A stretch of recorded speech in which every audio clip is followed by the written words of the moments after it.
Stefan is going to contribute online. He's not here with us right on site, but we're going to add him right here on the screen. Please welcome Stefan.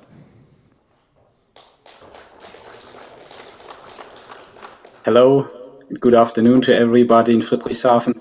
Stefan, your talk has been pre-recorded as we did that in the past years during the Corona times when we had virtual-only conferences. So it came out to be a very good practice to pre-record the talk. We're going to play a pre-recorded video that we recorded with Stefan a couple of weeks ago. And then after the talk, Stefan will be here to answer questions. So please think about your questions you might have. You can ask your questions right after the talk, right there to Stefan. He's going to be here, as we said, and as we've seen, he's live with us. And same applies to the stream. And I'm going to observe the stream in my little stream corner, and I'll ask the questions then as a proxy. So, dear video team, please play the pre-recorded talk.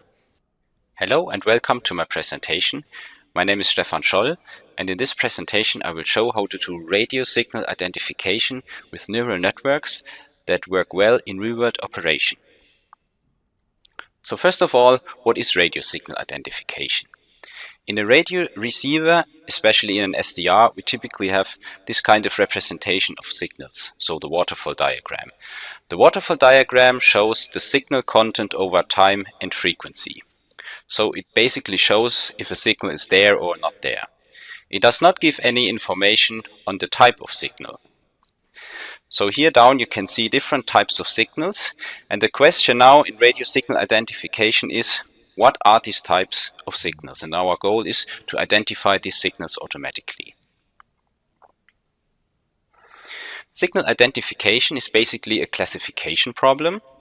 So in a typical system we have a received signal that is processed by a classifier, and that classifier outputs the signal type. So the signal type could be something like Morse code or SSB audio. Also PSK31 could be a class, AM broadcast, and so on. There are many different signal types. The signal type has also some other terms. In amateur radio we call it a mode. Other people call it also a waveform or a modem. A classification problem is something that is very common in technical applications. And in recent years it has been shown that machine learning or AI algorithms are a powerful approach to solve classification problems. And in recent years we have seen large progress, especially in image processing. And also ChatGPT is one of the recent advances in machine learning that has shown the power of machine learning algorithms to a broad range of people.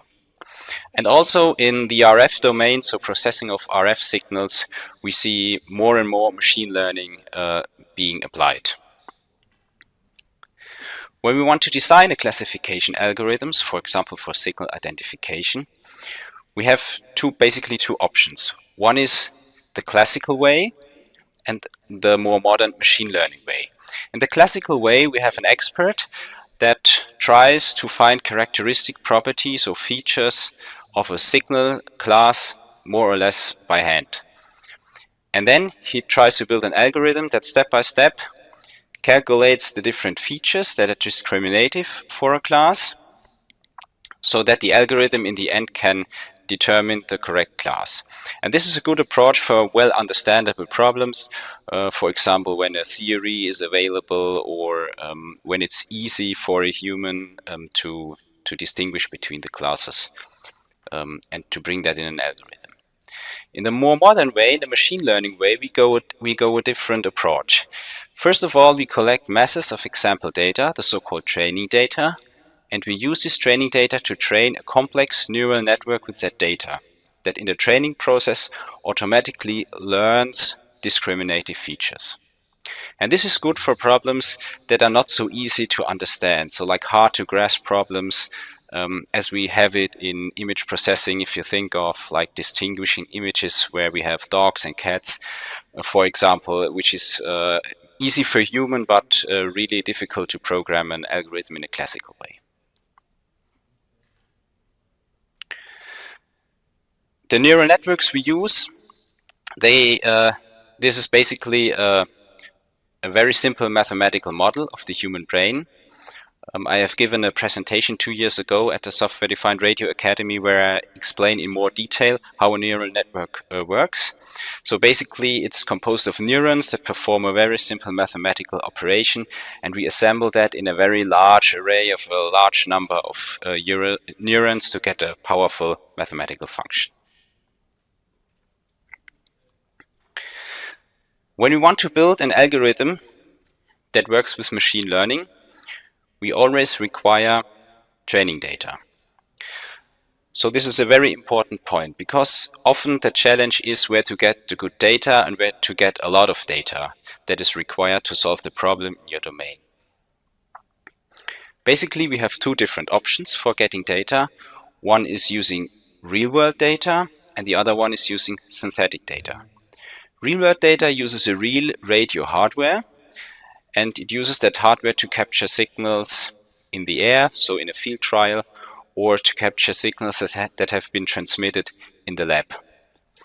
Real-world data often has very realistic properties, but they also lack diversity. So for example, if you have a setup in the lab, you often have the same channel conditions. And when we generate training data, we should avoid something like this. The second option is using synthetic data. Synthetic data is data that has been created by a software simulation. In a software simulation, you have the full control over all data parameters, and that is something that is often used because it also can be generated with acceptable effort. However, the signals you generate may look different from real-world signal shapes, and so it is unclear if this approach really works in a practical application when the system faces real-world data. In radio signals, we have different signal impairments. So a signal you might transmit looks something like this. This is kind of Morse signal here. It is a very clean signal. And when the radio signal is transmitted and received, the signal looks totally different now. Yeah, and this is our input for the signal identification. So we should generate a data set where the signal looks somehow like this. When a signal is transmitted in a system, it first goes through the transmitter, where we have some digital processing, digital to analog conversion with a digital to analog conversion clock. We have analog up conversion with a local oscillator. Then the signal is transmitted and processed in the receiver. Again, with down conversion, having a local oscillator, an ADC, having an ADC clock, and digital signal processing. And the output of that is other signals that are now to be processed by machine learning. And during this path from transmitter over the channel to the receiver, a lot of different signals impairments may occur. For example, in the channel we may have noise, varying noise, also fading. In shortwave signals we have always this problem of having frequency selective fading and also fading over time. And in the down conversion we have different local oscillators in transmitter and receiver, so we might have a frequency offset or offset in phase. And a similar thing is for the DAC on ADC clock. So also we have probably a clock offset in frequency and phase. And what is also quite often present are band limiting filters in receivers or transmitters that narrow the bandwidth of the signals. So we have very different impairments, and the question now is which impairments are really important for training.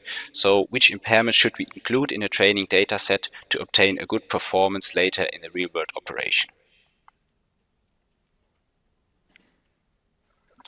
A typical approach in machine learning when we talk about data, training and testing is that you have a data set and you split that data set up in a larger part that is used for training only. And after training, we use another part of the data set to perform a test how good the neural network really works. So this data set can be real or can be synthetic, but a typical approach is to use training and test data from like the same data set. Yeah, and since the test data now is quite similar to the training data, this test is not so meaningful. A more meaningful test would be this approach down here, where we have a synthetic data set that we use for training, and we use a totally different data set for testing. Namely, in this work, we use real-world data for testing. And that allows us to assess the real-world performance of the system. And since we have now tests on different data, on very realistic data, the test we can do here is quite meaningful.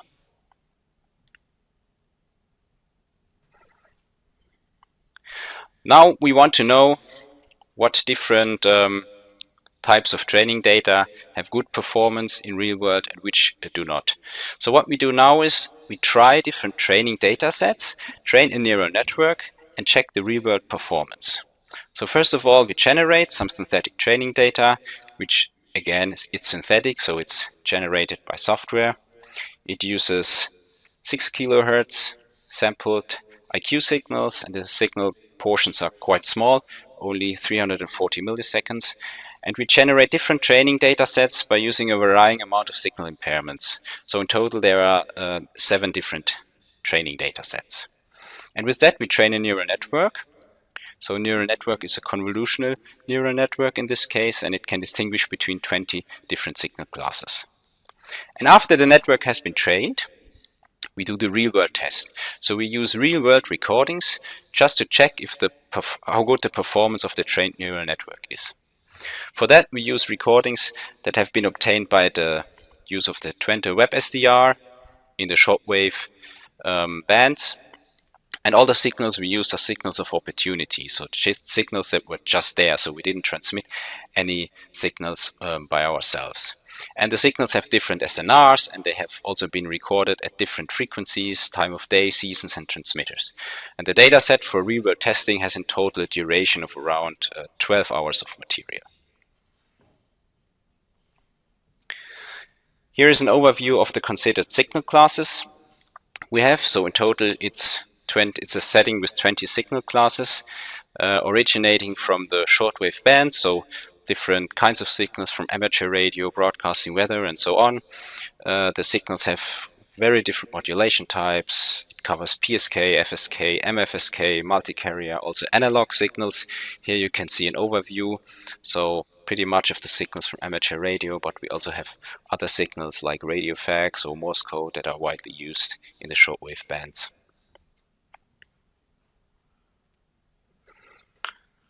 Okay, now let's start the evaluation of the first data set. In the first training data set, we only use clean data, so data that has no impairments at all. So very simple.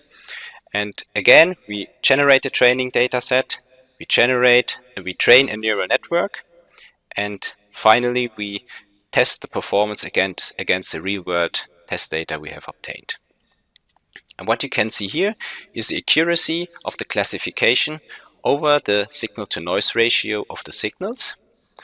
And you can see that even for very simple, clean training data, you get a quite decent performance of around 40%. Yeah, so random guessing in this case would be, for 20 classes, it's 5%, so this would be the line down here. So you can see with very simple training data, you can already achieve a quite good performance. Now we start making the training data more complex. So what we introduce here is a random frequency offset. So now in the data we randomly add frequency offsets from a predefined range. And again, we build up a data set, we train a neural network, and we test its real-world performance. And you can see again in the accuracy plot here, the red line, which is now the training data set with frequency offset, and immediately you can see a large improvement. So now we can achieve up to 90% for high SNR. So this seems that frequency offset is really an important impairment when we talk about training data design. The next two steps are we add additionally a phase offset, a random phase offset to the training signals, and also a random offset of the sampling rate. So that is shown here. So we have here a clean signal. We have added some random phase noise, so we have small phase shift here. And the sample rate offset is something that basically stretches or squeezes the signal in time. So the data sets we have here with the new impairments are the green and the blue lines. And what we can see from the accuracy plot is that we more or less have no really significant gain in performance when introducing these two impairments.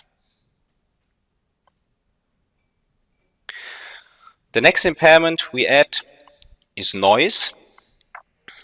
So you again have the clean signal here, and we add some noise so that it looks more realistic. So in this case it's Gaussian noise, and our training data set now contains random frequency offset, the phase offset, the sample clock offset, plus the random noise. And the performance of this neural network that has been trained by this data set is the black line here. And you can see that again we have a large extra gain in accuracy, and especially the gain is high for low SNR signals.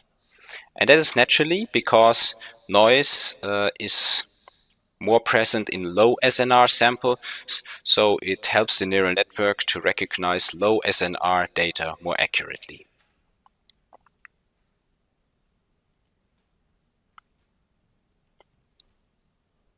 The next impairment we add is the bandwidth limitation. So in a bandwidth limitation we have a signal that is maybe contaminated by some noise, and by adding a bandwidth we can reduce the out-of-band noise. Yeah, so in this impairment the bandwidth filter is also changed randomly, so we have different bandwidth for a signal. And again we build a data set, we train, we make the real world test, and the purple line shows the performance now of the data set that includes the bandwidth filter. And again we see a small gain, and especially for very low SNR signals.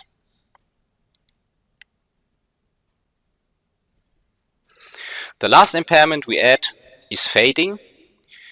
Fading means a varying amplitude of the signal over time.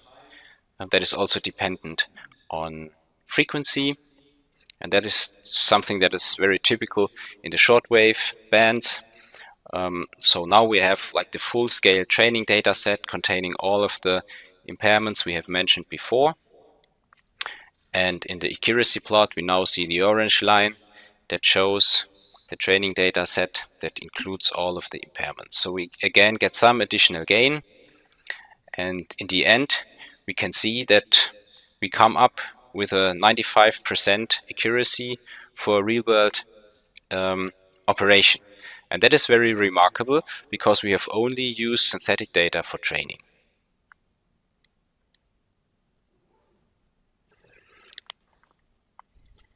Now let's go to the summary. I've shown how to generate good synthetic training data. I also showed the different impairments that are important when generating RF training data. We have seen that for a real-world application it's really important to introduce a frequency offset and also to introduce noise and fading, whereas other impairments like phase offset and sample rate offsets are not so important. And the conclusion from this investigation is that synthetic training data can lead to a good performance in a real-world operation if we design the data properly. And that concludes my talk. So thank you very much for your attention.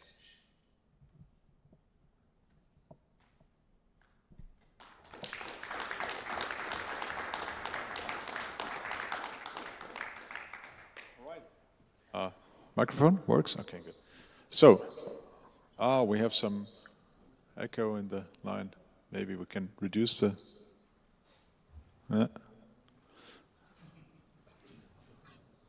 1, 2, 1, 2. Okay, good. So, yeah, thanks for this interesting contribution, Stefan. Being a computational linguist, I have a couple of questions. Even though the topic itself is not so immediately related to SDR, it is nevertheless an interesting topic because we're processing signals and we're judging signals by their occurrence and we're training a neuronal network.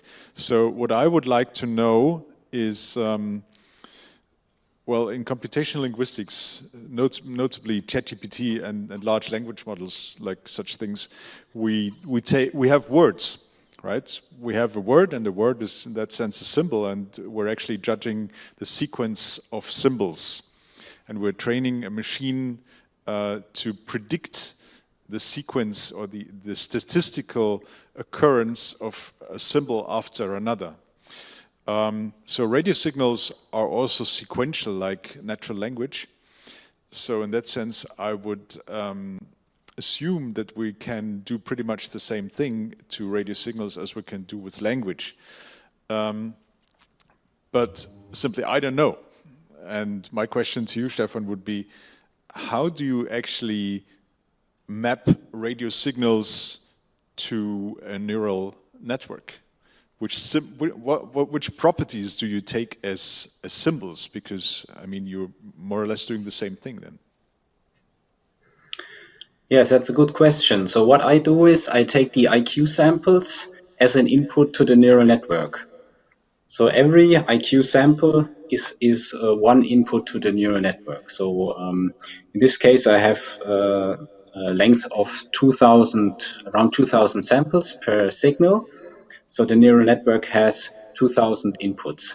And I'm using a CNN for that. That's not like a classical model that can be used for processing sequences like an LSTM or like a transformer model that is often used in natural language processing. But it has been shown in many applications that also a CNN, so a convolutional neural network, is suitable in learning sequences. And this is also the case for this investigation in radio signal processing. So a CNN also works very well. Okay, thank you. We have a question from the chat, and Erin is asking, why did you decide not to use field data, real-world data for training that will have diversity built in from the start?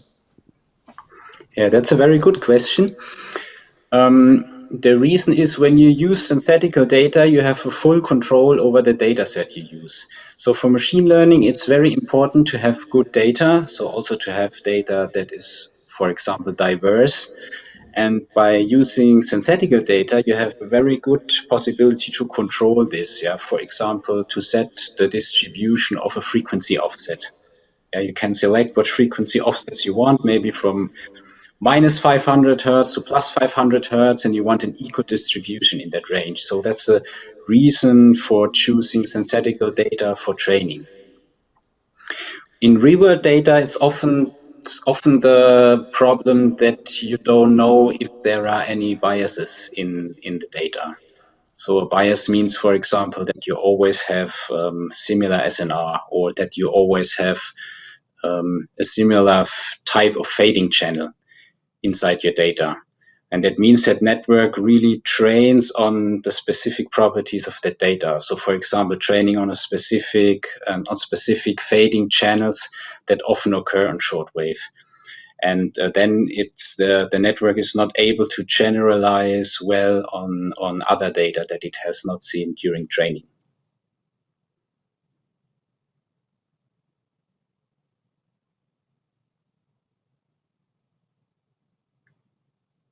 So sorry, I have no sound at the moment.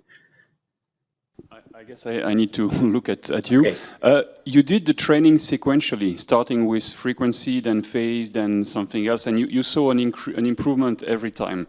Have you tried to do it in another sequence? For example, starting with phase and then looking at something else. Yeah, so actually the training has not been done sequentially, but every time I add a new impairment, I generate a new data set and I train the neural network from scratch again. Okay, so it's in total, I think it was 7 training runs I did, and at each time I just reset the neural network before starting the training again. So there was no special order of impairments that have been added during training. Okay.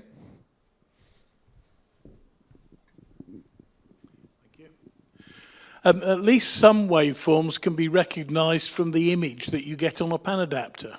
So you can tell a PSK31 waveform from a PSK62, and you can tell SSB waveforms and Morse code, for example.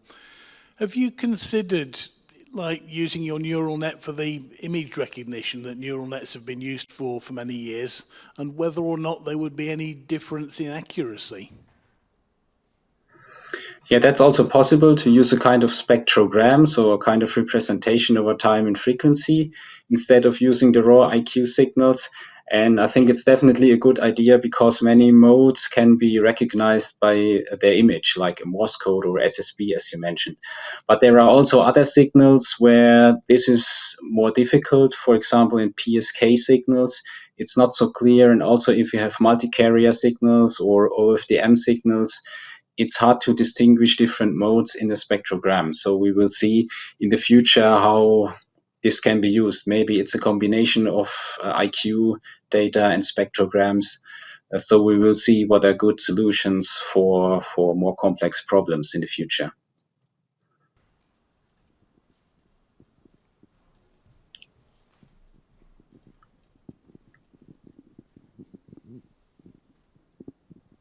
Yeah, can networks like this be used for, let's say, quantitative parameter estimation? For example, estimating the offset of a mistuned signal sideband signal. I mean, I know there are older methods for doing this. Should I stick with them, or is this something that might also be used? I cannot give like a very exact answer to this. I think it's definitely possible to do that with a machine learning algorithm.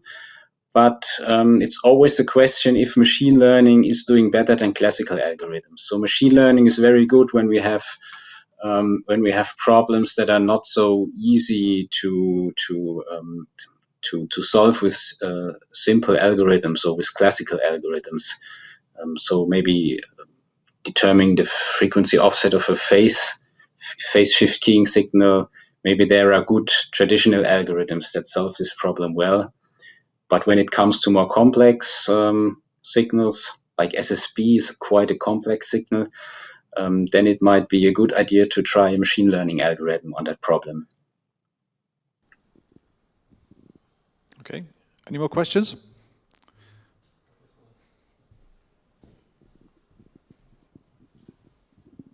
So I think a 95 classification accuracy is pretty good for your classifier.